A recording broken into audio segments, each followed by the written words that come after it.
Le magazine littéraire Épilogue est une présentation de la Librairie du Quartier.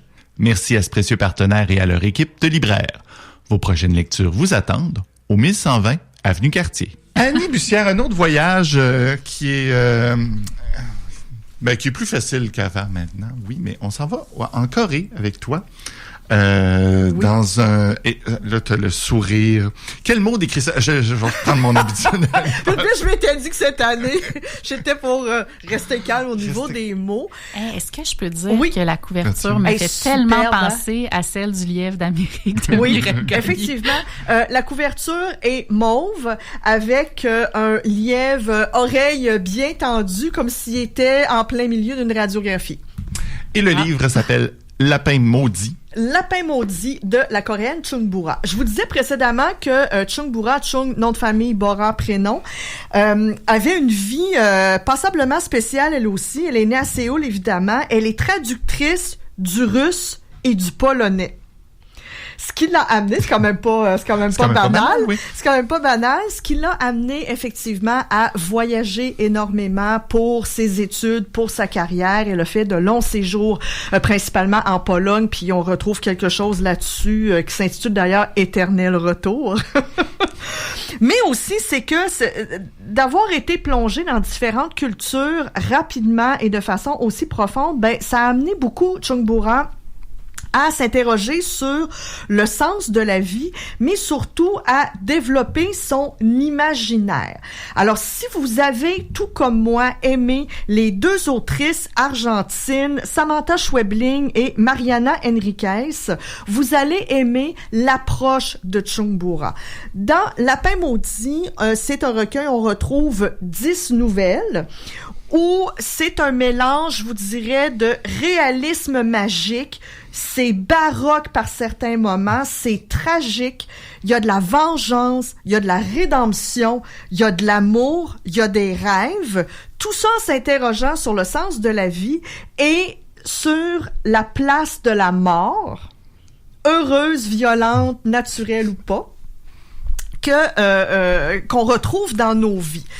Comment gérer la mort et aussi, par le fait même, ou pas du tout, comment est gérée et devrait être gérée la condition féminine. Là, vous allez me dire, c'est beaucoup Annie, de choses. Tout ça en 300 pages. Oui, parce que... Mais tout ça dans 10 nouvelles, oui, quand même, ça donne 10 le nouvelles, temps. faut bien le dire. Ça reste quand même que c'est un recueil très éclectique, qui, contrairement, toutefois, c'est important de le dire, à certains autres recueils de nouvelles qu'on peut voir, c'est que il se tient.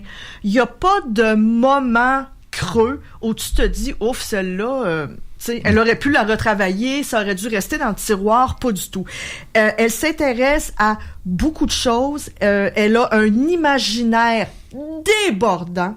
Et c'est ce qu'on retrouve dans Lapin maudit, qui, en passant, non seulement est disponible à la bibliothèque municipale, mais vous allez trouver aussi à la bibliothèque de nombreux autres ouvrages de Chung Bora qui ont déjà été traduits en français à l'édition Matin Calme.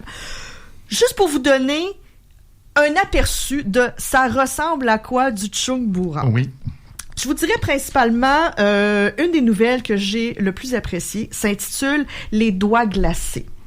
C'est une femme qui est morte dans un accident de voiture, puis là, je vous vends pas du tout de punch, là, qui marche vers le néant, ou peu importe ce qui arrive après, avec une petite voix qui est comme la voix de sa conscience, qui lui explique ce qui s'est passé. Alors, c'est une histoire à rebours pour comprendre le pourquoi de ce fameux accident de voiture. C'est le cas de le dire, glaçant, mais d'une humanité. De voir pourquoi la femme, justement, en s'en allant vers le néant, se pose des questions, se sent un peu mal, on sait pas trop pourquoi, et en allant à rebours, on comprend ce qui s'est passé avant le fameux crash. Très intéressant.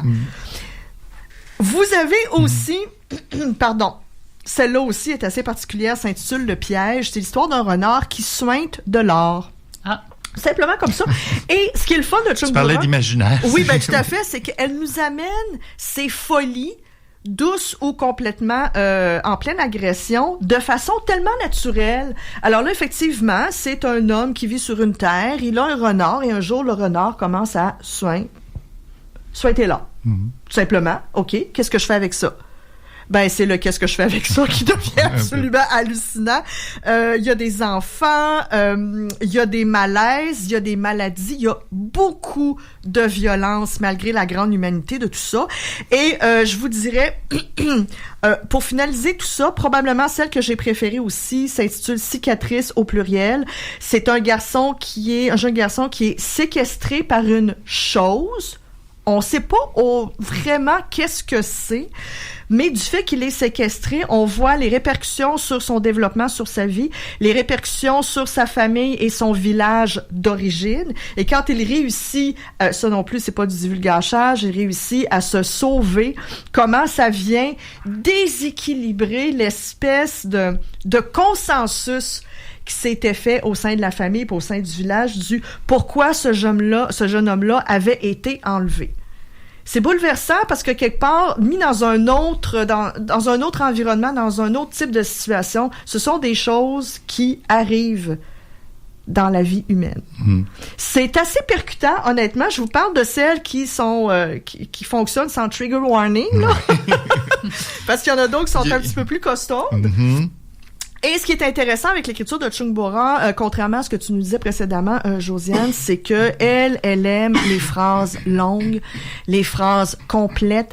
Elle est très développée. Elle aime vraiment bien camper l'atmosphère avant de nous parler des personnages et de l'action. Alors, ça se déroule tout en douceur et à un moment donné, bang!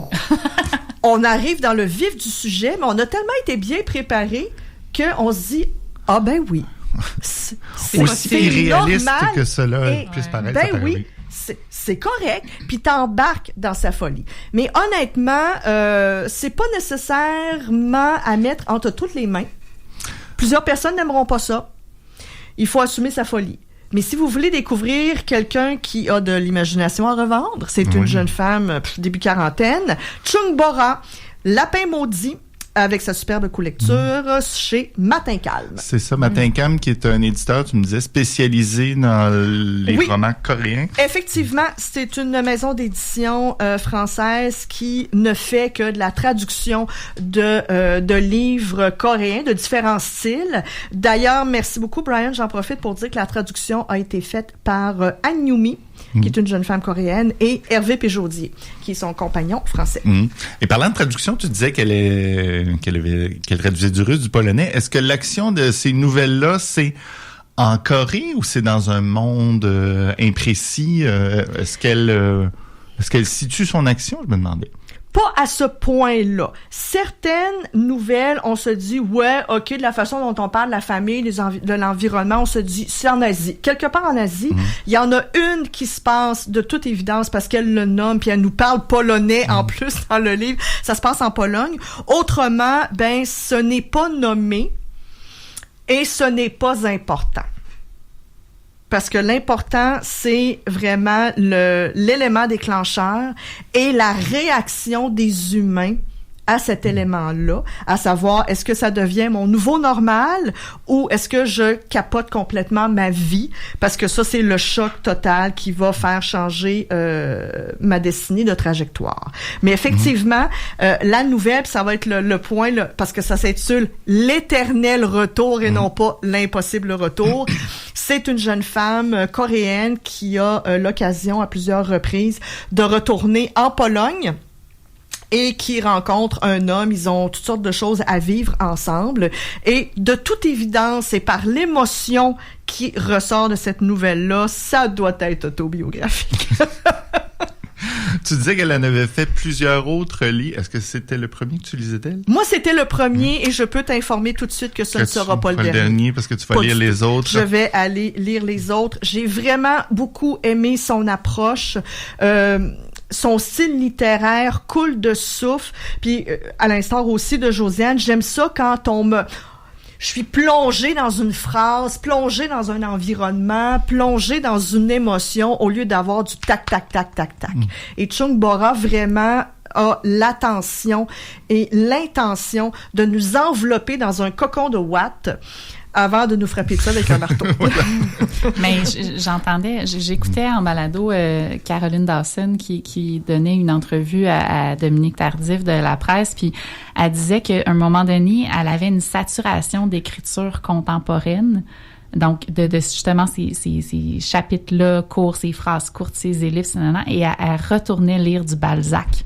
Et que c'était sa façon de se remettre à zéro. Et j'ai fait, mais je devrais faire ça, en fait, tu sais, de retourner à ces classiques à un moment donné pour retrouver ce souffle-là, puis pouvoir se replonger après ça dans la fameuse écriture contemporaine. Qui va probablement faire un temps, tout comme le feuilleton et les grandes envolées proustiennes ont fait leur temps aussi, mais effectivement, ça fait du bien de se replonger dans quelque chose d'un petit peu plus substantiel. Oui, ou de changer de culture carrément, tout à fait. Tu nous le proposes. Là, Tout à fait.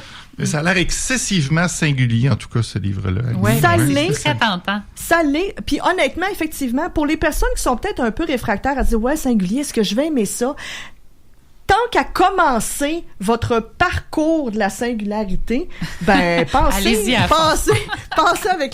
à Lapin maudit de Chung Bora, ça vaut la peine.